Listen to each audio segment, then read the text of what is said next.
지금 이제 여러분이 갖고 계시는 프로비엠이나 에코프로나 이런 회사들이 지금 리노공업하고 같은 회사죠. 그러니까 절대 함부로 발생하지 마시고 그때도 다시 보면 역시 이 회사가 좋구나 하고 생각해서 내가 샀던 가격이 2배 되는 가격에 사실 다시 사야 되는데 사람이 그게 안 돼요. 그래서 결론을 이제 내리자면 안녕하세요. 여러분들의 기염둥이 배터리 아저씨입니다. 2차전지 주식 투자에서 크게 수익을 지금 거두고 계신 분들은 그 수익을 지키는 방법, 2차전지 투자를 계속 망설였던 분들한테는 2차전지에 어떻게 투자해야 되는지 그런 방법에 대한 강의를 제가 준비를 했고요. 2차전지 주식 전반에 대한 이해, 그 다음에 배터리 IC 종목이 왜 만들어졌는지에 대해서 아실 수 있을 거고, 근본적으로는 이제 주식의 가치 평가하는 방법에 대해서까지 제가 알차게 준비해 놨으니까 99,000원이 전혀 아깝지 않게 그 돈의 10배, 100배 되는 거를 가져가실 수 있게끔 최선을 다해서 준비하도록 하겠습니다.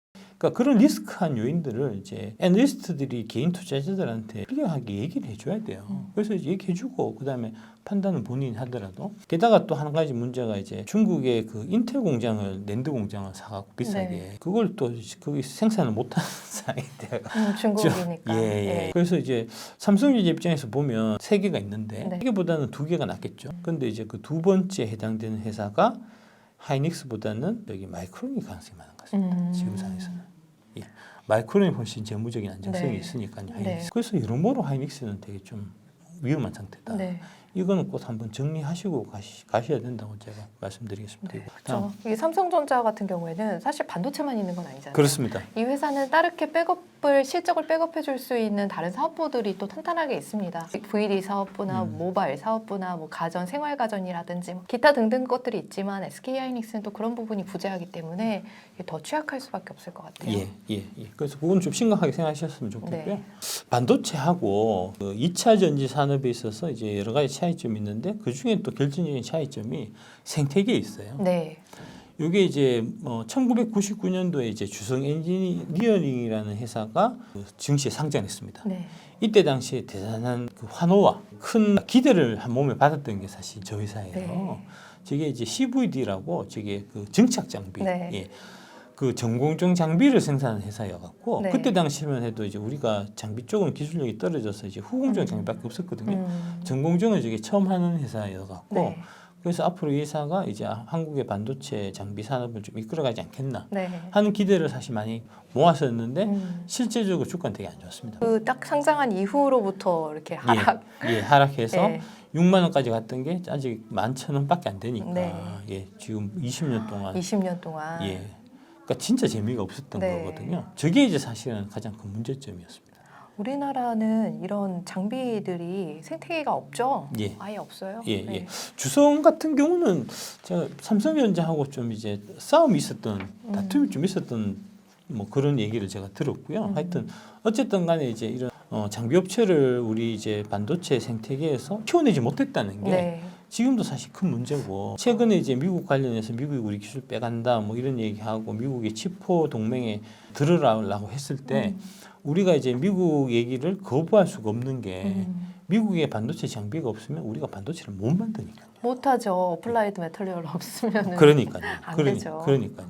이게 이제 네. 그건데 이게 반도체 장비 탑 10이 보시면 AMAT라는 데가 이제 어틀라이드 모텔리스, 네. 그다음에 이제 ASML이 네덜란드의 그 네. 유명한 이제 EUV 장비하는 데고 이제 램 리서치, 네.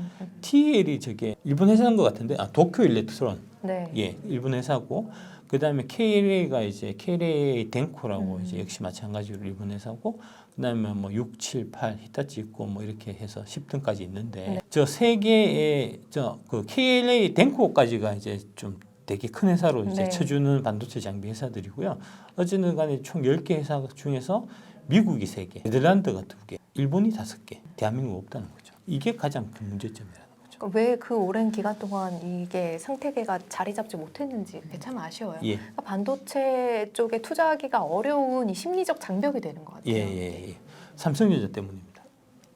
예, 삼성전자 하이닉스 때문입니다. 네. 왜 그러냐면 예. 옛날에 제가 이제 반도체 장비 애널리스트 할 때 이제 예. 반도체 장비해서 국산을 해야 된다. 그때 이제 정부에서 사실 드라이브를 걸었어요. 국산 장비 비율을 높여라. 그래서 이제 국산화 해갖고 뭐 전공정은 좀 어렵고 후공정 쪽에서 이제 하나를 만든단 말입니다. 네. 만들어서 삼성전자에 납품하기 시작해요. 그럼 주가가 올라요. 네. 그래서 이제 삼성전자가 처음에 뭐 1,000억 정도 발주를 주다가 다음 해에 2,000억으로 발주를 늘립니다. 그러면은 이제 1,000억에 100억 이익이 나던 회사가 다음 해에 2,000억 발주를 하면은 200억이 늘어야 되는데 네. 여전히 100억밖에 안 돼요. 오. 깎아버리거든요. 예. 마진을. 그래서 이 회사가 클 수가 없어요. 아, 그럼 이게 좀 같이 성장을 해야 되고 상생을 해야 되는 건데 예. 그 약간 좀 독식한 거. 그렇죠. 예, 이제 그러니까 네. 그런 형태로 해서 이제 삼성전자가 협력 업체들을 이제 관리하는 거죠. 그 다음에 이제 2천억까지 갔잖아요. 네. 다음에 이제 1조까지 늘어나면 네. 그러면 이제 2천억 좀 그래도 1조면은 그 5%에서 500억 정도 나면은 회사 규모가 커지니까 이렇게 될 텐데 네. 1조 가는 과정에서 이 회사하고 똑같은 회사를 계속 만들어요. 삼성전자에는 항상 이제 매년 그 임원이 안 돼서 퇴직하는 이제 부장급 그런 분들, 그 다음에 이제 임원 중에서도 한 상무급 달다가 이제 퇴직하시는 분들이 있는데 그분들이 나이가 되게 젊으세요. 40대 50대. 후반, 50대 초반 이렇게 되니까 그분들한테 이 장비 회사, 이 여기서 납품하고 있는 장비 회사하고 똑같은 장비를 만들 수 있는 회사를 만들게 해줍니다. 협력사에 그 만들 수 있는 권한을 주고 그렇습니다. 거기에다가 이제 물량을 조금 주죠. 예. 그렇게 해서 계속해서 경쟁자가 늘어나는 거예요. 장비 업체는. 이제 삼성전자의 장비 업체 장비를 납품하기 위해서는 그 장비 업체들이 설계도를 삼성전자에 줘야 되거든요. 네. 그 받아갖고 삼성전자가 그 설계도 갖고 있다가 퇴직한 임원한테 준단 말입니다. 그럼 얘가 똑같이 만드니까 이 사람은 애초에 이제 자기가 이 설비를 만들기 위해 가지고 이제 막 기술 개발을 해갖고 기술까지 다 확보를 했는데 결국은 다 뺏겨버리는 형태가 되니까 못 커요 회사가. 그게 이제 20년 동안 반복되다 보니까 네. 이게 기형적인 생태가 된 거예요. 그러니까 정말 이렇게 대단한 세계적인 반도체 회사를 두 군데나 가지고 있는 우리나라에서 예. 없다는 게 되게 좀 이상하기는 했는데 이런 쪽의 측면은 제가 말씀해 주신 거는 생각해 보지 못했던 것 같아요. 그래서 네. 이제 대기업하고 이제 중소기업 간의 관계에 있어서 네. 대기업들이 중소기업을 이제 다루는 방법이 사실 그런 겁니다. 일단은 나한테만 납품하게 하고, 그러니까 삼성전자에 납품이 들어온 회사는 하이닉스 납품을 못해요. 하이닉스하고 누구 만났다는 얘기가 나오는 순간 걔는 아웃이에요. 그 다음에 이제 어느 정도 크면은 그 밴드를 쪼개버리거든요. 쪼갤 때 이제 대표적으로 삼성전자 임원, SK면은 SK 하이닉스 임원 이렇게 해서 이제 삼성전자는 계속해서 규모를 키워가고 시총이 커나가는 와중에 반도체 장비나 반도체 소재를 만든 회사는 시총을 못 키워나가니까. 그러니까 우리나라의 기술력이나 이런 하이브레인들의 그런 노력이면은 충분히 가능했을 일인데 너무 아쉽네요. 그래서 네. 삼성이 지금 이제 좀 위기에 봉착해 있는. 그게 이제 반대로 자신한테 화살로 화살로 들어온. 그게 이제 최근에 2017년인가 그때 이제 일본이 저 소재 쪽에서 이제 삼성이 이제 보복 들어왔을 때 그때 이제 좀 뼈저리게 느꼈다. 그렇죠. 그때 불소 하나 없어가지고 고난을 당했던 시기가 있어요. 이재 부회장께서 일본 가셨다가 후대접을 당하고 오셔갖고 그때 이제 삼성 임직원들 제 선배가 그 이제 삼성의 그 박사로 해갖고 이제 기술진에 있거든요. 얘기 들었는데 그때 이제 딱 모아가지고 일본을 배제하고 만들 수 있는 방법을 강구해라. 그 이후에 사실은 이제 반도체 소부장들 쪽한테 되게 거래 관계가 좋아졌대요.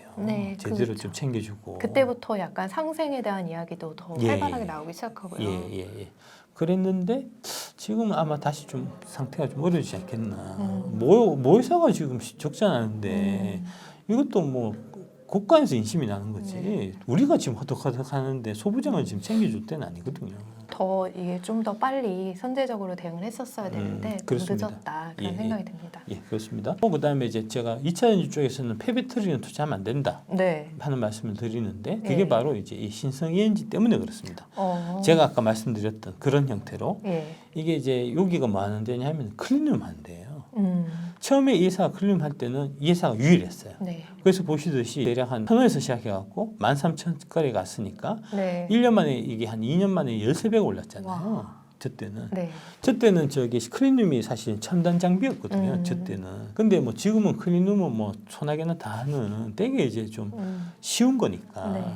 그래서 이제 쉽다 보니까 신성 ENG 시장은 다른 클린룸 업체들이 계속해서 뛰어들었고 이게 난립이 되다 보니까 보시듯이 초반에 조금 재미있는 듯 하다가 네. 지금 20년 지나고 보면은 옛날에 상장했던 그 가격이란 네. 말입니다. 그러니까 저렇게 되면 안 되거든요. 네. 그러니까 2차 전지에도 투자를 하실 때 네. 이게 이제 많은 회사들이 신규로 뛰어들어오는 그런 업종은 반드시 피하셔야 돼요. 이 폐배터리가 좀 예. 경쟁자의 진입이 쉬운 부분이고요. 그렇습니다. 그래서 이제 폐배터리만 하는 이제 전문 업체들이 되게 많단 말입니다. 네. 이런 회사들이 테마를 이뤄갖고 최근에 이제 올해 뭐 1월 달부터 해서 뭐 3, 4월 달까지 되게 주가가 좋았어요. 빨리 팔아야 됩니다. 이런 거는. 이런 이 그래프 신성 ENG 예, 그래프 예. 기억하시고 예, 빨리. 예, 그런 얘기입니다. 요거는 상황이 좀 다른데 네. 부품이라고 해서 다 같은 부품이 아니고 네. 장비라고 해서 다 같은 장비가 아니고 장비 업체 중에서도 니노공업이라는 회사가 있는데 이 회사는 1,372원에서 21만 6,700원까지 158배 올랐고요. 심지어는 제가 2008년에 저 주식 샀다는 거 아닙니까? 2008년에 사셔서 가지고 계신가요? 2010년에 제가 팔았죠. 2배 먹고 팔았다는 거 아닙니까? 저걸 내가 안 팔았어야 네. 되는데 아유. 그때 이제 네. 니노공업을 제가 샀던 이유가 뭐냐면 워렌 버핏이 황금 공식이 있어요. 네. ROE가 높고 PR이 낮은 거. 제가 이제 ROE가 높고 PR이 낮은 거를 이제 소팅을 쭉 해갖고 네. 이제 한 30개를 찾아갖고 네. 그 30개를 제가 일일이 기업 방문을 하든지 아니면 스타디를 하든지 해서 이제 투자를 쭉 했었는데 그 중에 니노공업이 저기 ROE가 되게 높으면서도 그때 당시에는 PR도 낮았어요. 네. 그래서 이제 저 주식을 사야 되겠다. 네. 한번 제가 검토를 해보니까 저 회사가 삼성전자 납품하고 네. 하이닉스 납품하고 대만업 반도체 회사 납품하더라고요. 아주 고객사들이 짱짱했네요. 예, 예. 그래서 이런 경우 없는데 네. 이게 좀 회사가 기술력 있고 좀 독특한 걸 하나 보다라고 생각하고 제가 샀어요. 사자마자 오르더라고요. 사자마자 2배 올라서 예. 아 뜨거 하면서 팔았죠. 파셨군요. 예, 예. 그러고 저렇게 됐다. 와 가지고 계셨으면은 그럼요. 인생이 바뀌었죠. 제가 지금 이 자리에 없죠. 지금 이제 여러분이 갖고 계시는 에코프로 BM이나 에코프로나 이런 회사들이 지금 리노공업하고 같은 회사죠. 그러니까 절대 함부로 발생하지 마시고 제가 이제 친구한테도 그때 이제 아마 15만 원쯤 올라가면 네. 네가 이제 팔고 싶어질 텐데 에코프로요? 에코프로요. 네. 예, 예. 걔는 한 11만 원, 12만 원 샀을 거예요. 네. 예. 그래서 이제 15만 원이 되면은 이제 전고점이니까 네. 네가 이제 분명히 팔고 싶어질 텐데 팔지 마라 절대. 라고 내가 얘기했거든요. 그랬더만 16만 원 팔았더라고. 말 잘 듣네요. 예, 이사님 말씀. 내가 그렇게 얘기했는데도 그게 안 되더라고.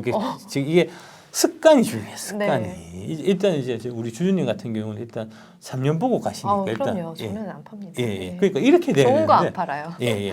좋은 거 진짜 안 파는 게 중요하거든요. 왜냐하면 좋은 게 드물어요. 저거 이제 제가 중간에 10년에 제가 팔았는데 2010년 네. 팔고 그다음에 올라가서 2011년 정도 돼갖고 네. 그때도 다시 보면 역시 이 회사가 좋구나 하고 생각해서 내가 샀던 가격이 2배 되는 가격에 사실 네. 다시 사야 되는데 네. 사람이 그게 안 돼요. 그럼요.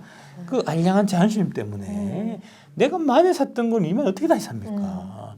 그래서 그걸 못 사니까 딴 데를 기웃기웃 하다가 이상한 주식, 잡주 네. 이런 거 물린단 말이에요. 네. 그러니까 이제 저런 거를 사서 장기간 투자해야 된다는 게 이제 바로 그런 맥락이고요. 네. 그래서 제가 이제 이런 교훈을 바탕으로 해서 이렇게 이제 2차 전지에서 갑의 지혜에 있는 8종목, 네. 3년 무조건 갖고 가라. 이제 그렇게 해서 이 주식들이 사실 나온 거죠. 네, 그러니까요. 정말 지금 한 에코프로 같은 경우에는 1월 달 15만 원, 지금 현재는 한 60만 원이 넘었으니까 4배 넘게 올랐잖아요. 4배 올랐으니까 이게 이제 많이 올랐으니까 차익 실현을 해야겠다라고 하는 그런 매물들이 많이 또 나올 수 있는 타이밍입니다. 예. 네, 그 잘 붙잡고 있어야 된다. 그럼요.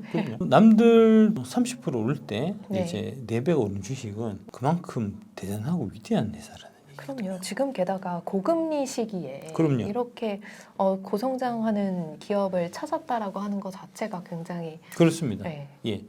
요 8개에 해당되는 주식은 진짜 앞으로 향후 한 10년 정도는 네. 우리나라가 아니고 세계를 리드할 기업이에요. 이런 위대한 기업은 한번 내리면 다시 탑승하기가 정말 어렵습니다. 과거에 이제 사실은 제가 삼성전자도 중간에 뛰어내려갖고 네. 인생 조졌고요. 제가 한 120만 원 내렸거든요. 120만 원을 120만 내렸는데 그러니까 120만 원이면은 지금 가격으로 보면 이제 5분의 1 가격이니까 2만 원. 네. 예, 2만 원 가격에 제가 뛰어내렸고요. 네. 그다음에 이제 저 아까 리노공업 같은 경우도 지금 가격이 20분의 1 가격에 뛰어내린 거예요. 네. 예. 네. 가만 들고 있었으면 20배를 더 벌 수 네. 있었던 건데. 그러니까 좋은 주식을 사는 것도 중요하지만 좋은 주식을 안 팔고 걔랑 오래오래 동행하는 것도 사실 중요하거든요. 근데 이제 중간에 자꾸 이제 팔까 말까 이런 좀 고민되는 이유가 뭐냐면 엊그제도 이제 에코프로가 뭐 한 15%? 네. 어제 5%에서 한 20% 빠진 거잖아요. 이틀 네. 만에. 그럼 사람 어떻게 생각하냐면 내가 그 전에 팔아갖고 지금 아. 20% 떨어진 가격에 더 샀으면 주수를 얼마나 늘렸겠냐. 네. 뭐 이런 류의 생각이 들거든요. 지나놓고 그렇게 생각하는 거는 쉽지만 실제로 그게 다가오기 전에 그걸 해서 맞추는 건 어려워요. 그럼요. 예. 내일 15%가 오를지 하락할지 그럼요. 어떻게 알아요? 그럼요. 네. 예. 그 전에 15% 빠지기 전날은 하루에 또 25% 올랐거든요. 네. 그래서 이게 그런 부분들을 이제 맞출 수가 없기 때문에 그냥 이제 무던하게 3년은 묻어놓고 가야 된다라고 이제 제가 자꾸 말씀드리는 거고 이게 이제 그 반도체 산업에서 그때 쭉 있었던 지난 20년 동안의 얘기를 쭉 보고 이제 다시 한번 2차 전지 8종목을 보면 네. 아마 좀 느낌이 좀 다르시지 않겠나 네. 생각을 좀 해봅니다. 그래서 결론을 이제 내리자면 예, 배터리 8종목 사라. 그 삼성전자 하이닉스 그다음에 이제 네. 반도체 소부장 주식들 다 팔아갖고 네. 2차 전지 배터리 8종목 사라. 네. 결론은 사실 그겁니다. 특히 SK 하이닉스하고 이제 소부장 관련 거는 웬만한 건 다 팔아야 돼요.